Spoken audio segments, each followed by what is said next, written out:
Perfect. Okay. Hello, everyone, and welcome. My name is Jean Gallagher and founder of Discover Rising Tides. Welcome to show number 45, Discover Rising Tides, How the Outside Makes the Inside Better, where we explore the importance of the outdoors and maintaining life balance. Through this series, we will be talking with women business owners to understand their journey. And today, as always, we start with our Healthy Living, Happy Life segment with Denise Stegall. Hi, Denise. Hello, hello. Good to see you, Jean. Hey, Denise is an international best-selling author of Healthy Living, Happy Life, a practical path to finding a healthy lifestyle that works for you, and curator of Living Healthy List. And this month's topic is Embrace Blissful Harmony, Cultivating Order and Serenity in Your Physical and Emotional Space. How are you today? I'm good. I'm good. Sorry for that long title. I know. I got it, though. I'm a little tongue-tied today. I'm good. I'm good. It's a beautiful day here in Minnesota. We're seeing the sun, which is always a bonus. Thank goodness. Yeah, the spring is finally upon us, which means in about a week, summer will be here. And the bug season, right? Yeah, no complaining. And the bugs. Yeah, exactly. So what do you have for us for today?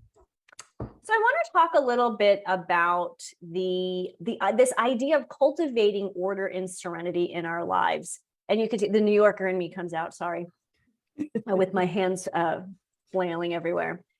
But order and serenity in our physical space, but also we'll talk more about this in the next episode, in our mental space as well. And every now and then, we talk about spring. We talk about spring cleaning, and that's a topic in itself. But really embracing this idea of order in our physical space can do so much for us when it comes to mental clarity and reducing our stress, improving our productivity and focus, all by really kind of having order in our space. And, for those of us who work at home, whether we have a home office or a space in a room, I'm pretty fortunate. I have our spare bedroom is my physical space. And what I love about this is because this is my own personal space, I've put my own touches into it, that I do feel inspired when I'm here. And I think that's really an important thing when it comes to life these days is, everything can be such a mess. Like we're all busy. There's always so much to do. But to have that one space where it's your space, it's when you're there, you're comfortable, you can calm yourself, you can kind of reduce your stress and really kind of feel like this is your place within the home. Obviously I have a beautiful space outside on my deck that we started to put into order over the weekend. So physical space, obviously inside and outside. And, I never thought about the order piece and then also combining it with serenity, but order does bring that simplistic thought process to things. And it just helps settle things down. I mean, if you looked at my desk, you would say, oh my goodness gracious, but everything is in its place kind of. But it does need a little spring cleaning. I think it's important if, sometimes my desk looks to somebody, and this may be like what you're saying, it may look messy to someone, but I know what, I have a pile here on my left. I know what's in here. And these are things that I go through every day. For example, I have my brand strategy. That I need that when I'm looking at, what am I going to write today? What am I going to post today? And then I have and this is how I come up with my topics. This is my year plan. So every month I know what I'm talking about. And so occasionally when you'll email me and say, hey, Denise, what's our topic? And I kind of like, I don't know until I look. On my desk. It's on my desk. I know it's there. And there's a piece of relief that comes with having all of that laid out so that you're not scrambling at the end of the month trying to figure out what's going to be next month. And there's some intention with that. For me, it's a to-do list. I'm a paper, I have, everything is virtual except for my to-do list. My calendar is virtual, but my to-do list is paper because it gives me the opportunity to change it, but also the satisfaction of completion and crossing it out. Oh, I love that. My husband turned me on to this a handful of years ago. I use index cards. They're lined, so you can put everything on a line. Each thing has its own little place. So again, maybe that's a little OCD, but it's orderly, as opposed to, I've had things like here, I've got a note stuff on this sticky note. You probably can't even see it. And it's just kind of random stuff. And every now I look at this and I'm like, I don't even know what it means. Right. Because it's just a random piece of paper. And that's one of the things, again, about kind of that order. Sticky notes are horrible for that. It's okay if you have one, but I remember a time when I was working in Philadelphia where I had a sticky note. I kid you not. They were all around my desktop. And so like, how was I keeping track of all of these things? And so I needed to find a way to simplify and create more order. And that's really why I like to talk about, cultivating some order around your life, your physical space, and how that does. Yeah, sorry. Something that just came to me when you were talking about all of the stickies around, is we're all, I should say we, but most of us are all challenged with multitasking, like we do it too much. And the challenge is, can I do more? It is, I need to do one thing at a time. And having all of those stickies all over the place, it could feel very scattered, and it would be difficult to concentrate on this one thing because you've got this other thing staring at you. Absolutely. And that's in a way, that's a beautiful thing about having your calendar on the computer, and rather than, remember the old fashioned desk on the desktop. Yeah. And because I remember always looking at like, what am I doing? Where am I going? What can I put this? What more can I fit in this day? And then by like the first week of the month, the calendar was so full, and there was doodles and notes all over it that I couldn't decipher. Okay, well, what am I doing this week? What is important? Kind of like, what is the one thing? And I always go back to that book that I read years ago now. What's the one thing that I need to do today? Or what's the one thing I need to do in this hour? And again, that order just brings, it brings your stress level down. Like you can breathe, and it really does create this feeling inside you that you know what you're doing. You're not so scattered, even when you have a million things to do. Right. And I love that this is the topic today, because this is going to really flow really well into when we talk with Karrie as well. I think, and it's going to be a great transition, because we do really need to simplify, not to do less, but simplify our process so that we feel less scattered and can actually give ourselves a chance to be focused and more present. And social media does this to us too, because we have so many things on our phone to look at, right? And, well, I'm going to go to this, and I'm going to go to this, or I'm going to look this up. And now all of a sudden our brains are going I'm just talking about myself. I think this is like disclosure time. Like my screen's all over here. And then all of a sudden I go, well, 45 minutes just went by, and what the hell did I just do? And I forgot what I was supposed to be doing. Struggling with that. Yeah. I think we're all struggling with that. And we were talking about this earlier today. Remember, if you have a cell phone, especially one like this, there's too much information. We were joking about going back to the old flip phone. Flip phones, yeah. Basically, you could make a phone call from it. I mean, if you wanted to text, because it was so complicated, you had to press the same button so many times. I remember like text back then was yes, no. Yeah. On your way, AAA. Tweet. Nowadays, I mean, I'm guilty of this. I'll write a text, and it's like a book. Right. But I think what's really important as we're talking about this is when we simplify and have this oasis in our physical space, it allows us to be more creative and foster inspiration, as opposed to desperation that I think we feel when we're always looking at social media and trying to do all of the things. I really love that. And I'm going to stop you there. So inspiration versus desperation. That's really phenomenal. I just said that. I know you did. I'm like, whoa, I just said that. That's why I had to stop you. But and what I mean is, when we're, we all have a job, a career, something that lights us up, and we want to feel inspired.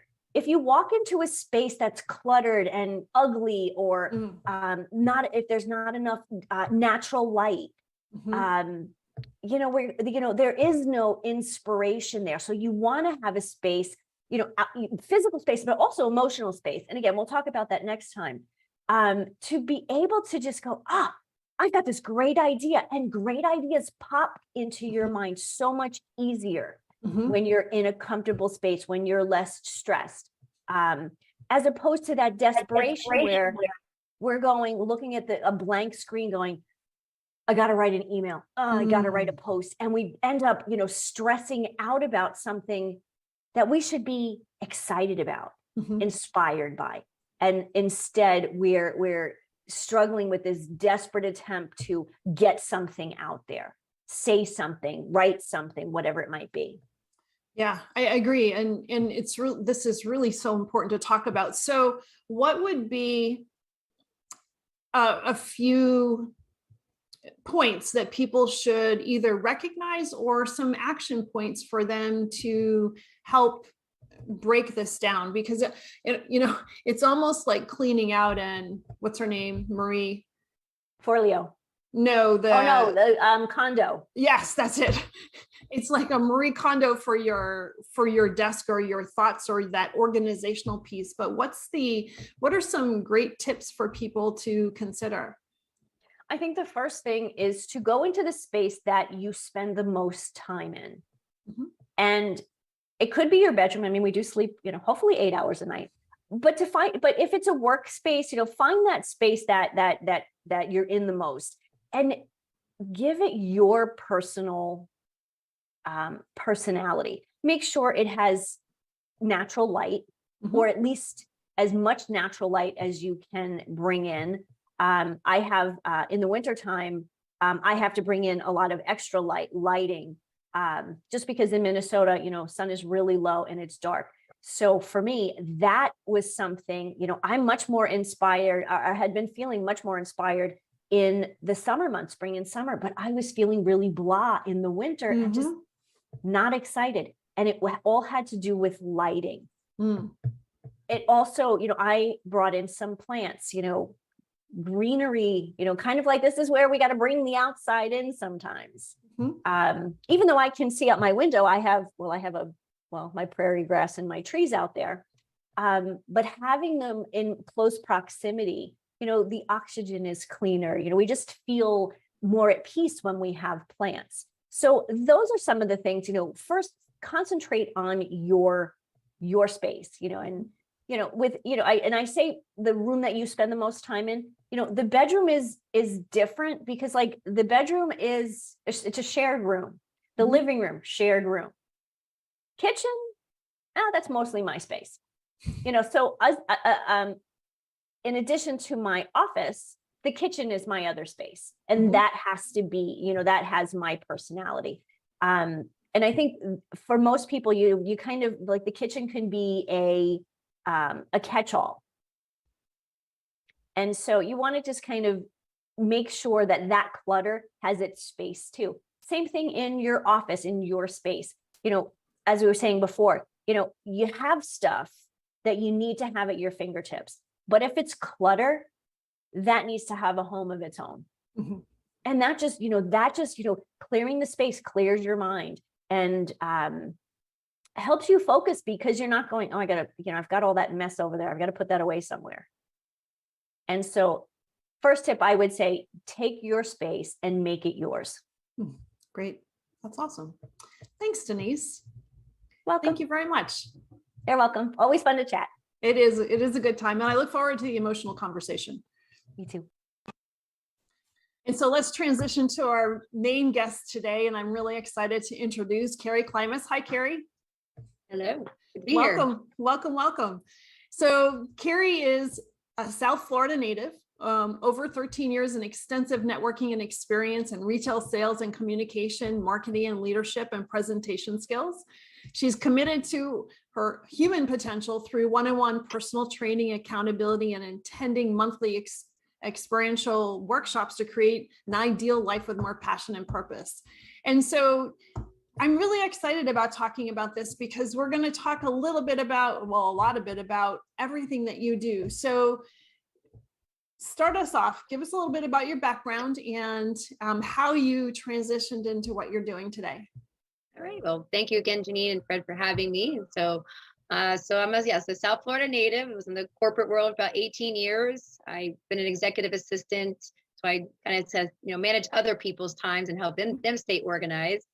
And I remember having a conversation with some ladies at the corporate job and I like to be on my own. I was in a networking marketing company at the time called Party Light. And so all of a sudden, next thing you know, I got fired, yay, on December 7th of 2009, and then went to a networking event December 31st. Met this guy, Norman. I was a candle lady for 5 years, and he asked me if I, consider branding myself, but I didn't know what that meant. So took the time to sit down with him, and he helped me co-create my first business called Gift Problem Solver. And I used to go to conferences and seminars, and I'm sure like most people, we get excited about people we meet and take down notes, but often turning those habits, what we wrote down into a reality, a result. But, that doesn't happen very easy without somebody holding us accountable. So the universe brought me a coach, and I've, been part of a company called Self-Discovery Life Mastery for the last 13 years. People would always tell me I was good at networking, being interested in people, asking questions, and good at follow-ups. Yeah, I thought that was normal, but to find out it wasn't. And so being a life mastery coach, co-led a communications workshop, and been on my own, since October of 21, and decided, okay, how do I finally create this is my third GPS business called Great Partnership Solutions. Because the workshop was called Great People Skills. And so giving my time to others who also want to grow, but not knowing how to take that time to have more structure and clarity and, have that work-life balance I trust most people would like to have. Networking is not for everybody, but everybody should be networking, right? Oh, since we've been playing on a playground since we were kids, so we have been networking. Is that label? I like that. I like that a lot because I think in business we put so much pressure onto this networking thing, but you're right. We've been doing this for a long time without a definition. That's fantastic. And so let's step back for just a second. The transition between corporate to self-employed, how was that for you? Was it challenging? I know a lot of people have.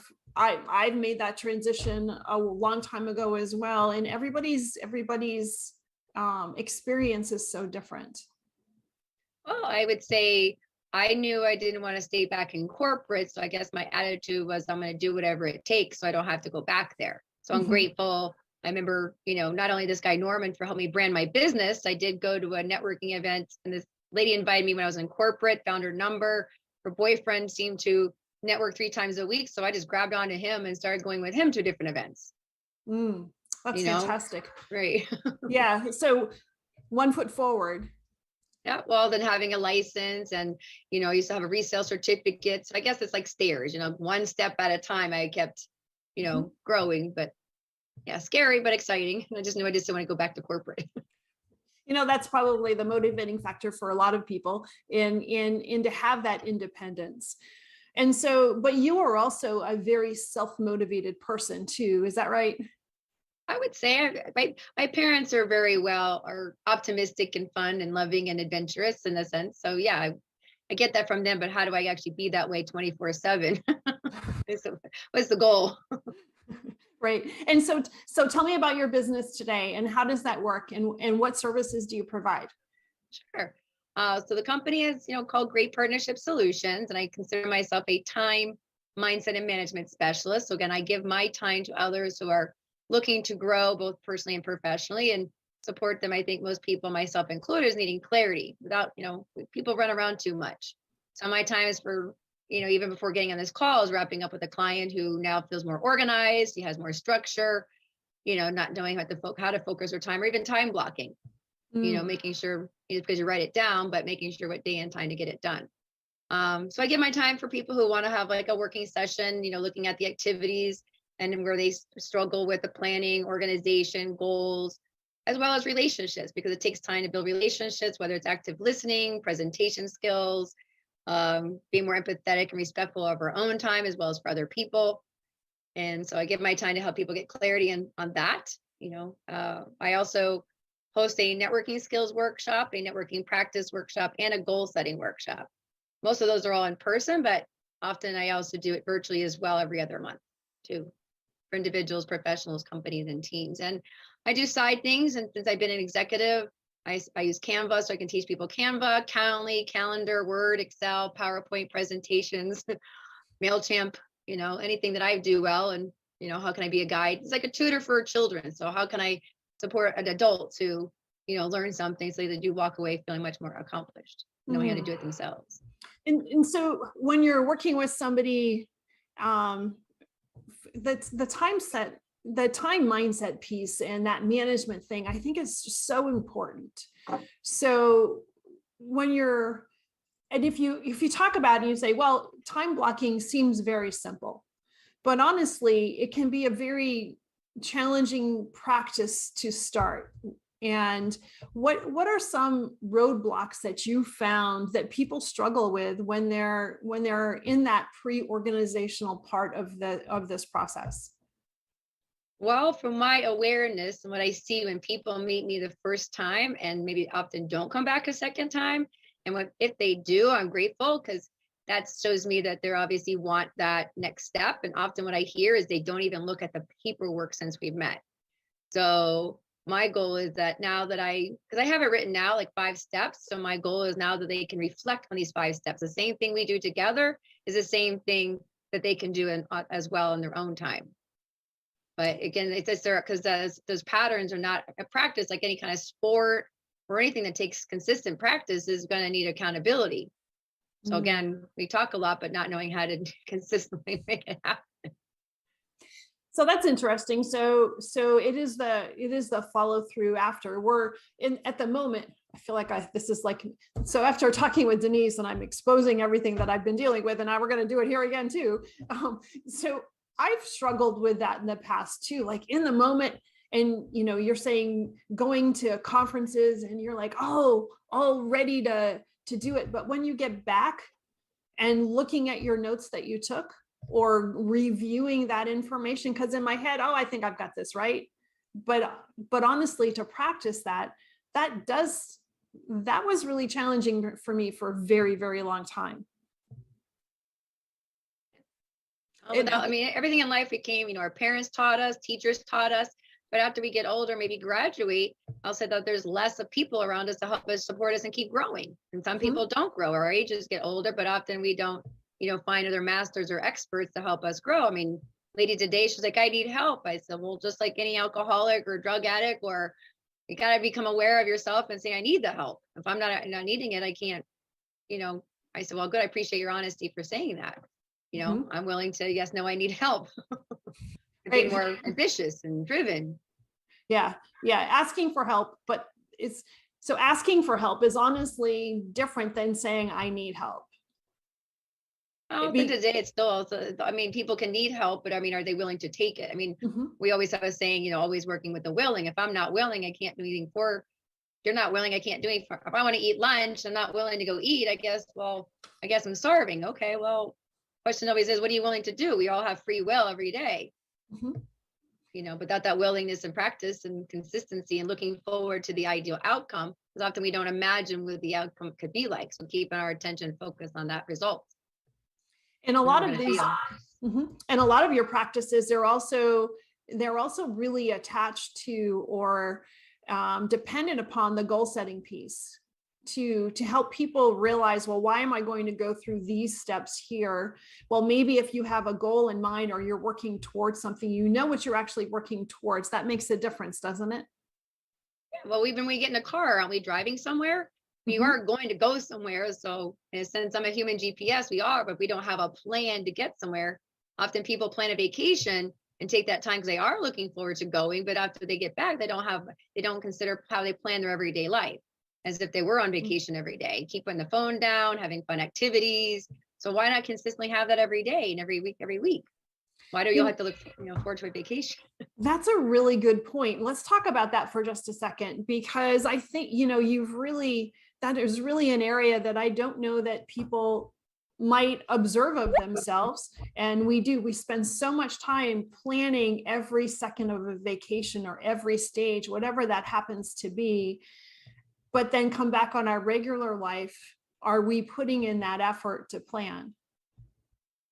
And what to look forward to, because often people are back in the rat race. They can't wait for the next vacation, but they might not even be around for the next vacation. Their whole life could be totally different. You don't even Mhm. know if you're going to be going with the same people. But I Mhm. mean, if every day you live somewhere and people say, do I travel? I said, yeah, outside my front door every day.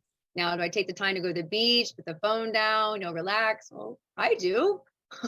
I would do the Wow. same thing on vacation as I do here. Why wouldn't I? But because I go to Texas, why does it make any difference if I stay in my own backyard every day and do that? That's fantastic. Yeah. So can you say that again? So they ask if you travel every day. So just say, because I think that that's just a really great point. So yes, I travel outside my front door. But I mean, I am going to go somewhere, whether it's to a networking event, get lunch, or to, pick up something. I am going somewhere, but if you're going vacation, why not do the same thing? And we're all going to go somewhere. Mhm. Yeah. And making those, whatever activity that is, where you're even if you're running errands or you're going to a work event, making it more productive. But that also, doesn't that also create more time to take for yourself, to have more enjoyment time as well, right? Well, I would trust, because when people say they're busy, I said, well, I don't use the word busy. If I'm going to use the word busy, I'm busy being productive, focusing on my growth, having more time for myself. So absolutely. Like, I met a lady today and she's got a son, and, I'll say most likely as women, we're nurturers by nature, and we get a lot of our time and attention to other people and make ourselves last. So my goal is, she said, well, I don't know where to find a time. I said, well, if we found an hour a day or every other day, what would you do with it? Mhm.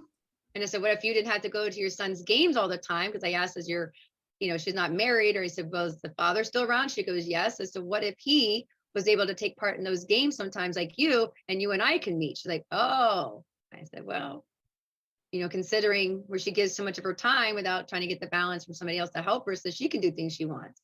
Mhm.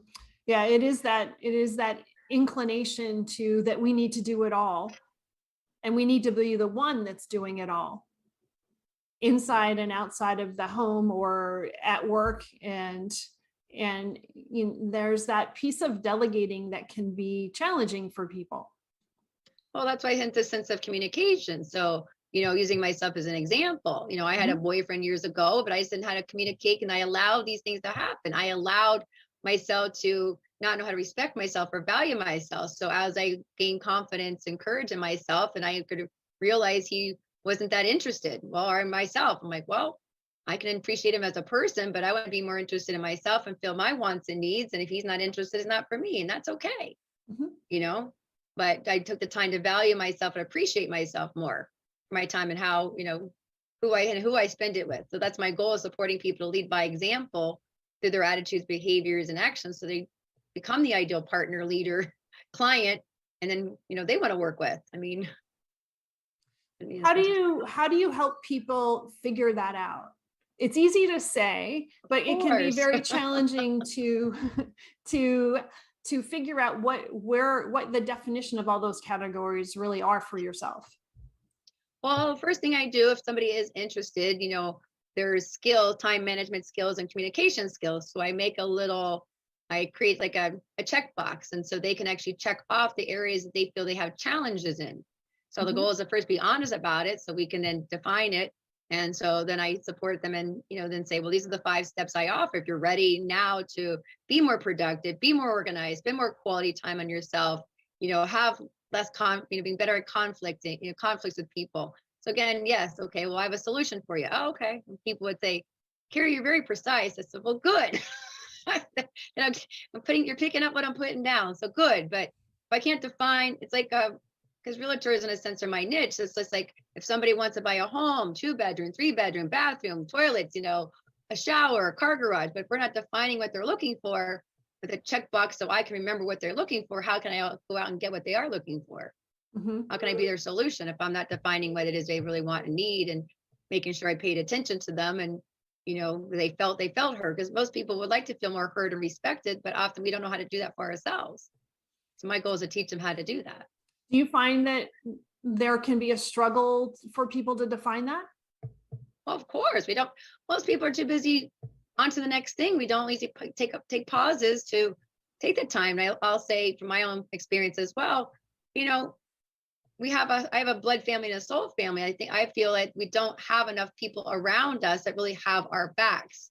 So if we had people that do their best to love us and appreciate us, but doesn't mean they actually have the skills and confidence to help us gain things that we really might need that they're not capable of, or just go find a local store. Well, where is that store? I mean, what if you had a human that could help me get that? I mean, I'm sure all of us can appreciate people who we've been introduced to, so we can actually help us move us forward.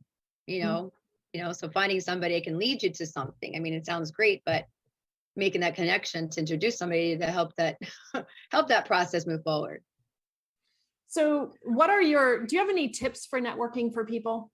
Sure, absolutely. I Well, know first you one, did. be open to it. Yeah. Okay. Well, let's talk about that part. Let's break this down a little bit, because we can all talk about networking and it makes it sound easy, but I think that there's steps that for some people, there's some uncomfortableness that comes with it. And networking has changed immensely after COVID, before COVID. There's been quite a change.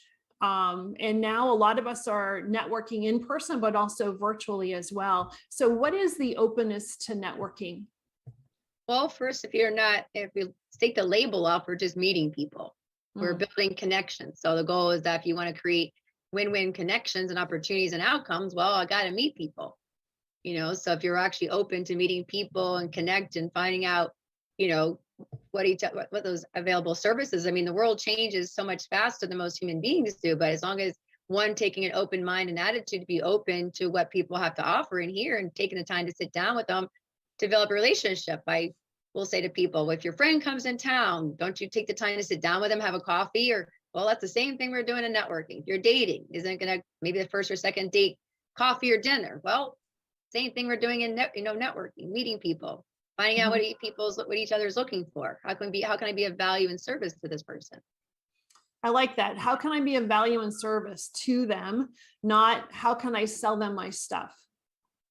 Correct. And I will say from my own personal experience, coming out of corporate and all of a sudden becoming an entrepreneur, we weren't having in corporate, I don't have to find a client. All of a sudden I'm out in this big world. Now I might, because I sold candles and purses and jewelry, be like, hey, you want?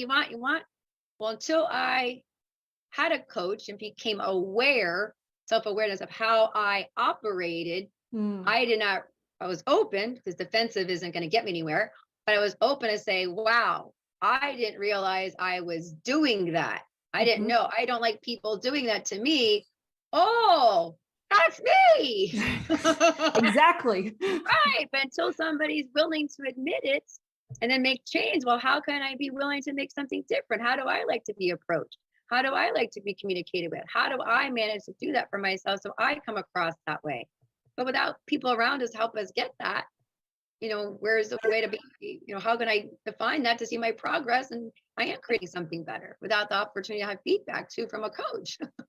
I like that. I like that. How do we like to be approached in those kinds of situations? And are we doing that to others? That's a really great part. So I'm going to take the label off of networking and we're going to call it meeting people. Okay. That's perfect. So the labels are really important to identify with, or if you don't identify with them, change them to make them more accessible to you, because it's the 6 inches between our ears that's really messing these processes up. So once we've changed a label and we're open to meeting people, what's next? Oh, I'd say, take the time to say, where would you like to meet people? Is it in person? Is it online? I mean, take the opportunity to have a goal and maybe one of each, for a week. When you go to this event, having a goal, what would, I would say, know your numbers. If you're going to one, if you're going to walk away with one after 2 hours, what would you like to walk away with? I'd say walk away with like 2 or more connections. I'll say there's people we might have good conversations with, great, meet them. You might have people interested in what you offer, great, meet them. If there's somebody who has no interest and vice versa, don't worry about them. Just focus on meeting the ones you had great connections and look forward to developing those relationships. And, follow up and, follow up and encourage each other that, hey, I'd like to meet for coffee or virtual, but if somebody did 1 a week and, kept practicing that week by week, because often people maybe network too much, but don't always take the time to follow up. Okay. So let's talk about the follow-up process. Okay. Well, hang on. So I go to networking events, and I'm sure everybody here likes money. So if you like money, tangible. So I take a notebook and I staple all the business cards in a notebook, and that's where I keep track of my follow up, where I met them. Maybe I called or email or text. So I've got, I don't keep books and books of these because I'll give people like 3 or 4 months. If I call, email, text, and they're open to having that coffee appointment. Awesome. Well, let's see what the next, what that opportunity looks like. And that coffee appointment, the intention of that is how can I be of service to you and learn about your business? Absolutely. And also being prepared, I keep a planner with me in my purse. So I have a planner, I take the notes. I use this analogy quite often. I'm a server at a restaurant. How may I serve you? So I got pen and paper. So I'm ready to go. What are you looking for? Okay. By asking great questions. If I have a brochure of my events or my trifold that has my services, again, so I can also leave them with something if that's something they want to go home and also take a look at. I like that. And then follow up, because, a lot of that gets lost. You come home with business cards, or you give your business cards out to a lot of people, and then that's the end of it. So that networking event really was a space and time that didn't produce anything other than you said you had an activity on your calendar. Right. Well, the goal is that, maybe find somebody who, as I always talk to the leader. If you connect with somebody who networks often, connect with them, finding out more events are going on, like I do with my guy. When I met him, I followed around to 3 networking events. So finding somebody who's an expert and masters these, that's the point. Follow them, see what they're doing. And, again, you have to be very open and, open to these opportunities. If I'm not open, how can I see anything else that's out there? If I shut it down, having that open mind and open attitude to go in there to create an ideal outcome. Yeah. And then the other piece too, that what you said really makes me think about this, and is to be a connector. So if you're networking and you're following up and you're actually paying attention to who you're talking to, and generally involved in understanding what do they need in their business, as you're going through your networking process, you're could possibly come across somebody that they might want to talk to. Being that referral partner, that also is a great source of business that will come around to you too, isn't it? Absolutely. I'd say be sure to, I've been networking for 13 years. I teach it, but again, I might not have met everybody at the networking events, like school. I'm going to see the same people over again, but never knowing where they're at, what they might be looking for, but keep all relationships, still ending with on a positive outcome, that you do, if you do business or not, but, keeping up with where people are and keep saying hello, checking in, see how people are doing. But at the end of the day, it's all relationship building. They might not need me today. I got clients that reach out to me maybe a year later, all of a sudden they're ready. But I'm glad they think of me, because people don't care how much I know until they know how much I care, and leaving that positive outcome with them. Yeah, it's very important. It is. And it is really, networking really is relationship building. And I think genuinely showing that you are interested in what they're saying. So it comes down to some body language pieces too, doesn't it? Well, yes and no. I'm going to say the body language might steal your attention from really paying attention. So just observing and being more interested in them, just listening to how they say things and being aware of their body languages matches what they say. At the end of the day, do they really, what they're saying, act what they actually do? Again, if you feel this person has genuine interest in you and vice versa, then meet them.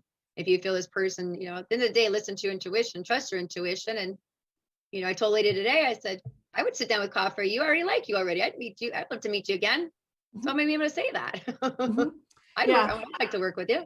And also for yourself too, to be aware of what your body language is. Do you have eye contact, or are your eyes darting around the room, or are you actually not, you're not really paying attention, but you're having a dialogue with thoughts someplace else, not being present also makes a difference.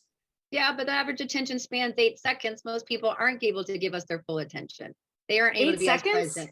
Are you kidding? Really? Yeah. No wonder I have issues. Because part of people hear me, but part of you somewhere else onto what you want to say and your own maybe motive. But I'm not really listening to this person. But my goal is like, what if you paid more attention to yourself and took the time to fulfill your wants and needs? And once my needs are met, would you think I might have more time and interest to pay attention to you? Right. Yeah. So that's a goal I teach people is they're spending quality time on themselves so to fulfill their wants and needs. And so they would have more interest in others. My cup is full. I'm able to communicate that. Like, all right, my cup is full. Anybody want my time? You want to organize? You want a wing woman? Do you want, some time structure? I'm open. Anybody? But that's the attitude. Okay. First come, first serve. Who wants it? And let's talk about the clarity piece. Okay. And so how do you see a difference when you're working with clients and they're going through your 5-step process? Do you see a difference in the clarity that they're bringing to their business or their situation? And how does that develop?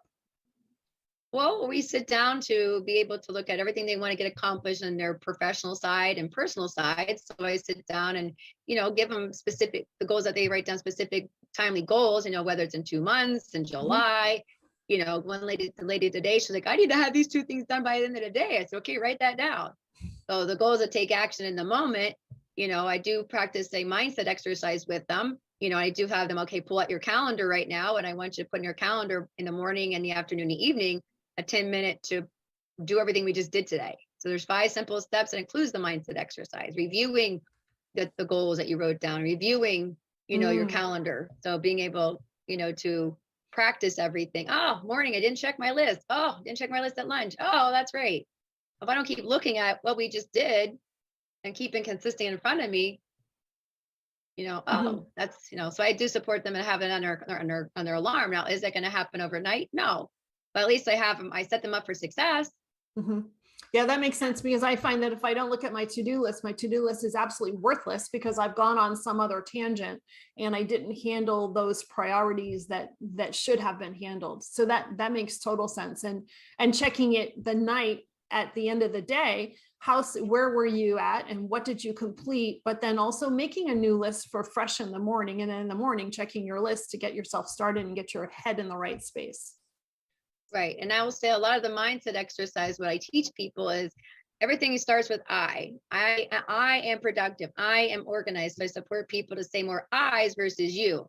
I'm going to be productive. I'm looking at my list. I'm doing that. The question is, do you want that?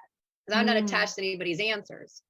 So then we can do it together. That's why we're going to be a great partnership, so we can focus on the solution. It creates ownership. Right. Well, I am successful. I'm willing. I need help. I'm willing to make some changes. I'm willing to be productive. I'm willing to be more organized. So at the end of the day, I am is the 2 most powerful words in the English language. How can I support people in taking more ownership in that? Most of us do speak third person you, so it's more generalized versus, oh, I'm not really talking about myself. I mean, you are, but you said earlier, I think you did say that's back to me. Yes, it always does. Oh, that makes sense. And what you say happens. And if you do say I am and be less general, it can really sink in and take effect. Well, you can say that too. Oh, if I say I, it takes into effect. Yes, I'm eating this lunch. I'm going to go eat. I'm going to be, I'm hungry. I'm going to fulfill my wants and needs. Right. Cool. How would that feel? Oh, yeah. And so to be grounded and confident. Exactly. Yes. Grounded and confident. Yes, definitely. And so when you're not helping clients stay organized, what are you doing for yourself to take care of yourself? Oh, wow. Since I'm my number one priority, yes. Well, I take time for, I enjoy dining, dancing, pampering myself. My pampering is, I recently come across me. I'm a time person. We carry a lot of stored stresses on ourselves, our shoulders and our neck. So I enjoy a chair massage usually every other week. If not, if I'm in the area, I'll treat myself. And that might be 15 minutes or 30 minutes. So I mentioned earlier about my human potential. So I've been investing in that usually definitely once a month with my community. Being with friends, trying new activities, relaxing, doing laundry, doing the things that I enjoy, working out, whatever feels right for me, relaxing at the end of the night, watching a good show. Just meeting, I'm always open to new things. I mean, I got a treadmill, so happy to be on again yesterday, feeling that getting whatever you want to get accomplished. So I have that time to what feels right. One thing that we were talking about before a few weeks ago when we first met, and because here's a little interesting little take a little side note here is the theme of the podcast is how the outside makes the inside better. However, what really caught me is when you were talking about dancing, your face lit up, and I got to think, it's not always about the outside, and it's also about, it could be about what activities we do. And that really got me thinking, and it really wanted me to talk to you about this too, because you were talking about dancing and that expression and the music and what that does for you. So let's talk about that a little bit, because I know that there's a lot of people that, especially in South Florida in the summertime, I lived in Florida for 10 years and it was Northern Florida, not South Florida. And it's hot and it's muggy and it rains at 3 o'clock every day. So sometimes 2:30 when you're not planning on it. So let's talk a little bit about that. So how is the dancing important to what you do or who you are? Sure. I'm going to say everybody has it inside them, but if you're too busy in your head, you're not able to feel, because everything's about feeling. So if you feel good, doesn't the body want to move? We all have music inside. We all want to be able to express ourselves.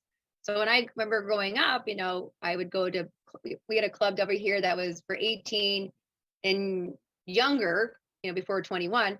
But I mean, I would, enjoy music. There's a couple great songs called Born to Be Alive. And I'm so excited. So when I started working on myself, I'm like, no wonder why I like those songs. I'm not here to Born to Be Dead. And I'm so excited. Well, why not own it? Okay, well, but after I got off the dance floor, I didn't know how to be that confident self. And so until I got into my personal growth, I'm like, well, we all, even people who play music, the music's inside of us. We're just not knowing how to get it out. And some people to play it through instruments. Some people, even sports is a somewhat of an art. I mean, we all have, we are a piece of artwork, but we're not knowing how to, express our creativity, whatever it is that we do good, we're good at, or things that we enjoy, whether we're making money or, through it or not. But at the end of the day, I think we all don't always spend enough time on the things that we do enjoy, whether it's dancing in my own living room or going out to a place that has a good DJ. And I try to get there at least twice a month, go out and just walk around the neighborhoods outside, inside, outside. So yeah, being around people that also, because when people are dancing and you got a favorite song on, we're all one, we're all enjoying ourselves. But we forget all that stuff, we're not hooked on all that other junk, but being to be around those people, we can just be ourselves and enjoy. I love that. And not being afraid to have personal expression. Absolutely. We're all unique and fascinating until we can actually own that, and being able to express ourselves however creatively way we do it. But most people why are people wallflowers? Because they're too busy in their head trying to judge, think what other people are thinking. Believe me, most people don't even care about what you're thinking. You're too busy in your head worrying about it. Just get out there. Everybody's just happy to have you out there. Well, we're our own worst enemy. That is the truth. We do spend a lot of time, or maybe this is where I'm supposed to go from you to I. I'm my own worst enemy. Well, why do I do that to myself? And spending a lot of time worrying about what other people are thinking, or what other people think is expected of you. And they're not even thinking that. We're so busy in our own head and they have no idea. That's what we get caught in judgment. I thought you're going to say that. No, where are you? Get back to here now. Yeah. And you do that a lot. You do that a lot in the business space. And also you do that a lot outside of business. And dancing is a great example of that. But going through scenarios of, you think that's how somebody's going to react before you even have a conversation, or you think how somebody's going to react based upon some made up stuff that's in your head that has nothing to do with what just happened. And all of a sudden you've convinced yourself that, oh, I can't do this. Oh, I can't go dancing. I can't go do this because other people are going to blah, blah, blah, blah. Well, that's what we do to ourselves. So, but at the end of the day, that's that self-talk. So my goal is that mindset I teach people is actually have a better self-talk. We got 60,000 thoughts a day. Let's say 80-20 rule, probably 80% of it's against ourselves rather than 20% for ourselves. So if I was hanging around more people that were cheering for me, acknowledging me, what do you think is going to happen day by day, week by week? Well, that's what I am for people, because most people don't take the time to acknowledge themselves. So what if you did go Karrie, go me, every little win? But most people don't take that time to pause and acknowledge every small win that leads to a big win. And that's where you come into play. Well, that would be my goal. Like, it doesn't matter if you're like a child, you're crawling until you walk. The child doesn't get up 5 times and go, Mom and Dad, I'm done with this walking thing. No, parents are going, go. Well, most of us don't have those people in our lives. So that's what I want to do, to support people, motivate them. So if people need to be supported and are looking for you and your services, what does that look like? How do they get in contact with you, and what's the setup process for that? Sure. Well, first, they can go to greatpartnershipsolutions.com. There's a couple buttons on there if they want to click on to, set up a 30-minute discovery call. I think it's maybe 15. Either way. Or I still have an ebook that I give away that has to do with personal productivity. They can put their information in that to receive a ebook. I also have a YouTube channel, Karrie Klimas GPS. It's got short videos on time management, communication, organization, about my services, my workshops. So being able to, people feel related to what I'm saying and they feel inspired to connect, and they can go to the Great Partnership Solutions. They can also message me at Karrie, Karrie at greatpartnershipsolutions.com. I'm open to all possibilities. It's the willingness that they want to take the time for us to connect, and we'll find out what they're looking for, their goals, and see where we can go from there. Wonderful. Karrie, it's been a pleasure talking with you. And I want to thank you so much for spending the time and talking with us today. Well, thank you, Janine and Fred, for having me. It's great to be with everybody. Yeah. Thank you so much for listening today. Today's show was sponsored by Seaside Solutions, my financial services company. As a business owner, it's easy to be pulled in many different directions, and often taking care of yourself plummets to the bottom of the list. For me, I find myself outside to reground. My time outdoors helps me manage my day more effectively and be more present for my clients. Through this, Discover Rising Tides was born. At Seaside Solutions, we truly believe that education is the foundation of financial wellness. Our primary focus is to provide guidance that is designed to help you achieve your long-term financial goals and visions. Working with a plan allows space for doing more things that you love, like being outside to make the inside better. If I can help you create or realign your plan, or if you would like to be added to my weekly newsletter, please let me know. This week's topic was 5 ways to set more achievable goals. Your referral means the big, beautiful world to me, and if I can help, please let me know. And thank you so much for listening, and see you next time.